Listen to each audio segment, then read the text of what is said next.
The seventh word.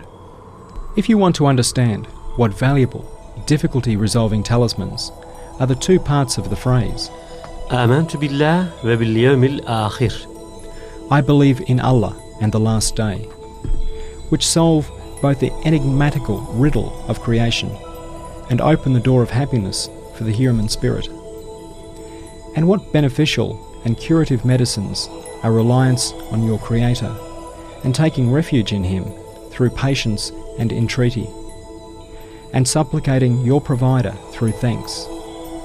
And what important, precious, shining tickets for the journey to eternity, and provisions for the hereafter, and lights for the grave, are listening to the Quran, obeying its commands, performing the prescribed prayers, and giving up serious sins. Then listen and pay attention to this comparison.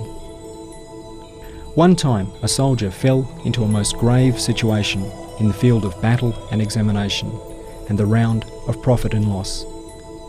It was as follows. The soldier was wounded with two deep and terrible wounds on his right and left sides, and behind him stood a huge lion, as though waiting to attack him. Before him stood a gallows, which was putting to death and annihilating all those he loved.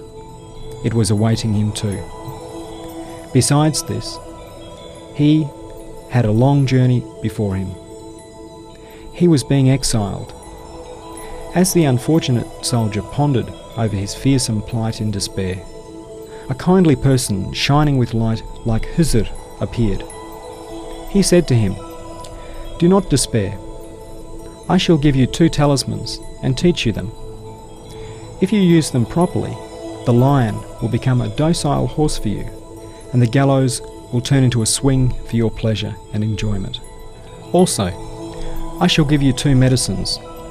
If you follow the instructions, those two suppurating wounds will be transformed into two sweet-scented flowers, called the Rose of Muhammad, peace and blessings be upon him. Also, I shall give you a ticket. With it, you will be able to make a year's journey in a day as though flying. If you do not believe me, experiment a bit so that you can see it is true." The soldier did experiment a bit and affirmed that it was true. Yes, that is, this unfortunate Sayyid, affirm it too. For I experimented and saw it was absolutely true.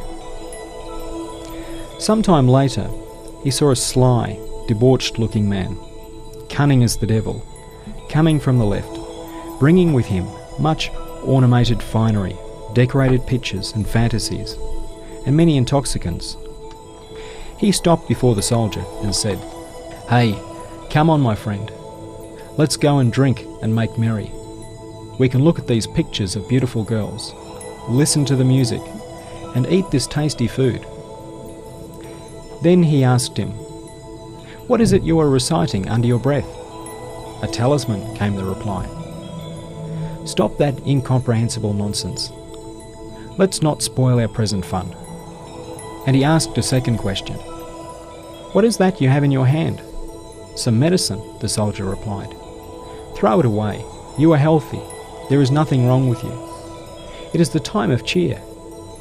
And he asked, "What is that piece of paper with the 5 marks on it?" "It is a ticket and rations card." "Oh, tear them up," the man said. "What need do we have of a journey this beautiful spring?"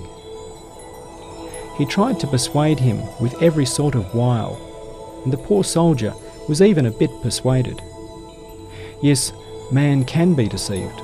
I was deceived by just such cunning deceptions. Suddenly, from the right came a voice like thunder. "Beware," it said. "Do not be deceived. Say to that trickster, if you have the means to kill the lion behind me, remove the gallows from before me, repulse the things wounding my right and my left, and prevent the journey in front of me, then come on and do so. Show that you can, and let us see it. Then say, come on, let us go and enjoy ourselves, otherwise be silent." Speak in the same way as that Hizr-like Allah-inspired man.